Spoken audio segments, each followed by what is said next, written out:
All right, in today's video, I'm going to be showing you how to do an oxygen sensor replacement on bank 1, sensor 1. On the driver's side is bank 2, sensor 2, so we're not going to be dealing with that side. We're going to be going to the passenger side.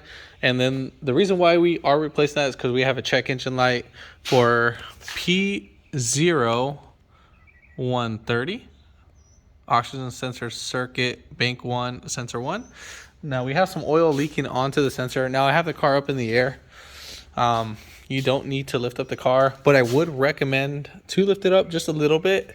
So if you were planning on lifting up, just lift it up enough so we can kind of get some space between the fender and the tire, so we can kind of sneak inside here.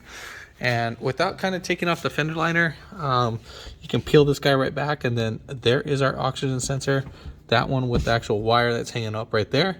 And then let me get that zoomed in. As you can see, we got oil leaking all over it from the valve covers. So we already talked about we already told the customer that this is probably going to happen again in the future, and as well as the other side, because of the amount of oil that's leaking onto the sensors.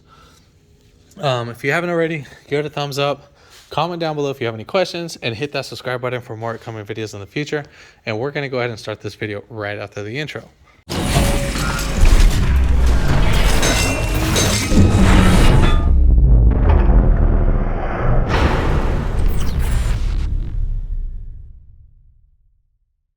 All right, first things first, we're gonna go ahead and get a tool set. You can actually rent this at your auto parts store. So for this one in particular, part number is gonna be 27110, and you can actually rent this at AutoZone. And right here is the actual single part if you wanted to buy it separately, 25001B as in boy. It's gonna be a 7/8 or 22 millimeter. Now, this comes as in a set, which basically you can rent this, give a deposit, and then once you're done with the tool, you go ahead and return it, and then they'll get back your money. All right, so what I'm gonna go ahead and do is I'm gonna put the oxygen sensor. Now, basically, you wanna slide the cable right through here, and we'll go ahead do that. Now, I did take off the tire just to kind of help me do demonstration, but you do not need to take off the tire. And then we'll just kind of peel this back at the same time. And then counterclockwise. All right. Now, I am gonna go ahead and cut the cable to the actual sensor. You know what? Let me go ahead, just in case if you didn't want to cut the cable. All right, so with the camera being in the way, right here we have these little two tabs. So we're gonna go ahead and just squeeze them. You can actually do it with your finger. Or can we slide it out? Oh no, we can actually slide this one out. So slide that out, and then going back a little bit further, we should have a little tab on the female side. So right here, where my middle finger is, try to get that zoomed in and focus. So right here, we're gonna go ahead and push down, and then I'm gonna pull the cable at the same time. So if you need, what I'm gonna do is I'm gonna go ahead and push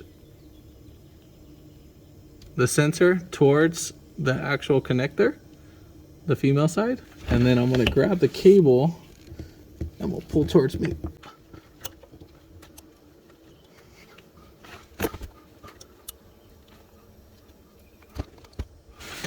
Sorry, it's really hard to show this, demonstrate with the sensor being in the way. So yanked on the cable, was able to do that. Now, get this out the way. But there you have it. So you just push on the little tab. So it's this white piece, or the gray piece right here on this connector. And what you do is you push the oxygen sensor side towards this connector, so it kind of breaks it free, and then you push down on this tab at the same time, and then use your right hand to yank on the wire. So now that we have this sensor broken off, I'm just gonna pull this cable back, and then we are gonna be spinning the actual oxygen sensor by hand. Sometimes what you might need to do is spray some WD-40 on these guys. All right, so I'm just gonna actually put the tool back on here just to make it easier to spin, because the camera is what's in the way.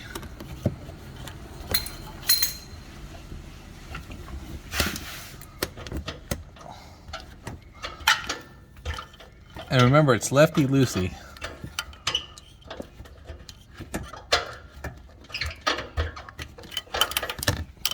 All right, there we have it. It's a Denso. That's what you want to replace it with. Let's get that to focus. There we go. So the sensor that I'm going to be using for this one is going to be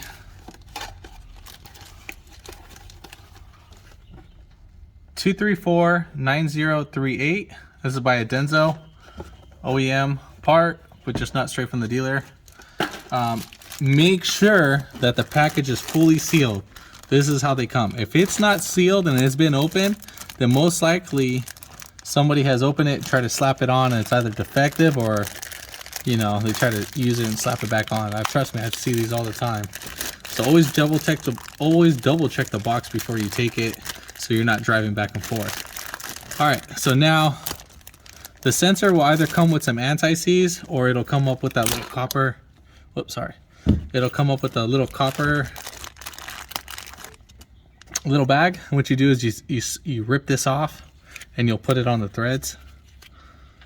So these actually do come with anti-seize. So it already has some on there. That's that little silver stuff on the thread. Now, if it didn't have any, cut this open and just apply it on the thread. Now, you don't need to be all crazy. You just need to put on a thin coat. Let's get that to focus. So right there, that's the thin coat that it has. Now, the reason why you put that on is because so that the oxygen sensor does not rust itself to the actual exhaust, because it does get hot and cold. So let's go ahead and thread this bad boy in. So do not connect the wire yet. Do that last, and then we are gonna head and be threading this sensor. And what I like to try to do is I like to spin the wire with the oxygen sensor, just because you can prematurely wear at the wires if they're all. So I'm actually spinning it with the oxygen sensor. All right, so now that we got that tightened down, we'll go ahead and get our tool to tighten it down.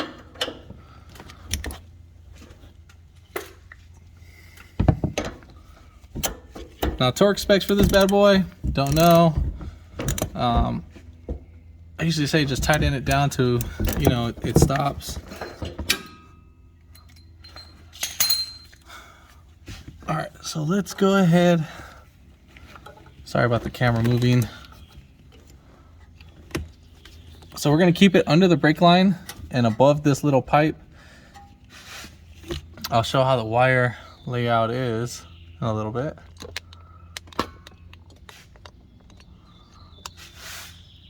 I have the camera in the way, so it makes it a little bit difficult. So we have a little notch that's right here on the actual sensor. See those little two nipples that are sticking out? That's actually gonna go where the locking tab is, where we first initially had to push down.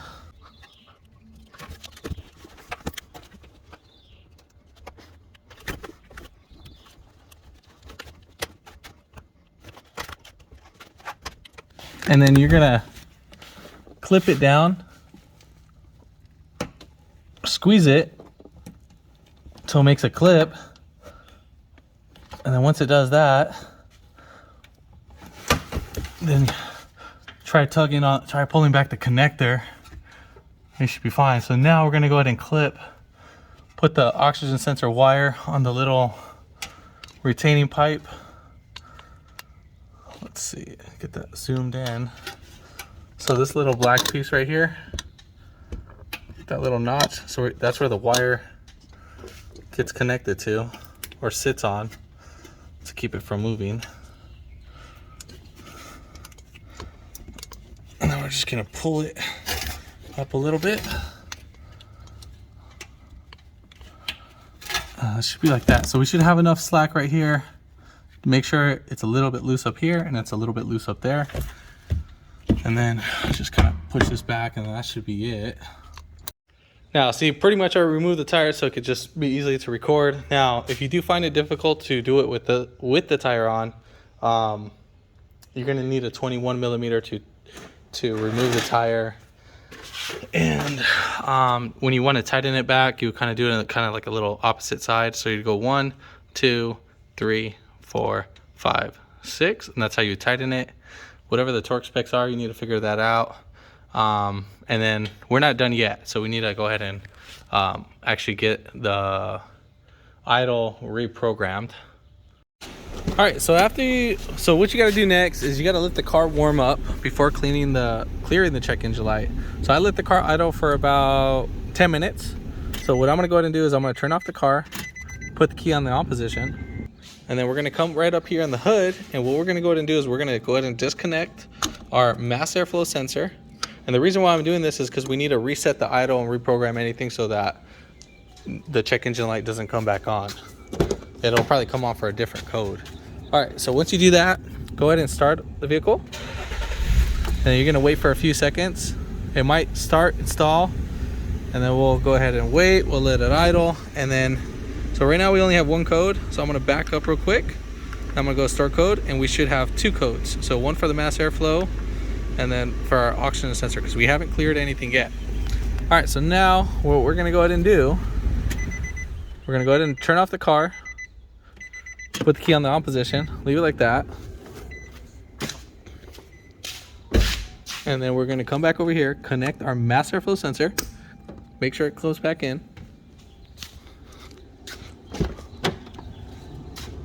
And we are gonna go back, let's get that zoomed in, and we're gonna go ahead and erase our codes.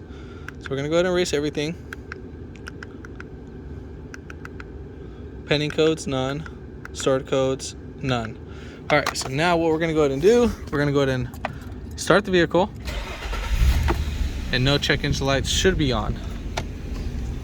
So let's go ahead and check our stored codes. No stored codes in the module at this moment. And let's check for pending codes. No pending codes. So since if we would have had a circuit issue, that would have came on right then and there. So since we don't have that, obviously we are golden, because before it was actually an electrical issue. So if you would clear the code, the check engine light would come right back on right away. All right, so then if you had the VTC off and all that and the slip off, you would just kind of drive it, and then it will go ahead and clear right away. And then what I mean by the car needs to get to operating temperature is that you need for, once you run the car, you need for the fans to kick on, like how you just did right now. Oh snaps, you gotta keep the car running. So after you clear the code, keep the car running and let it idle for a while with no accessories. Make sure that the doors close and all that. So let it idle for about 10 minutes while the car is reprogramming its idle. Totally spaced out on that. So let it idle for about 10 minutes. Just walk away from it.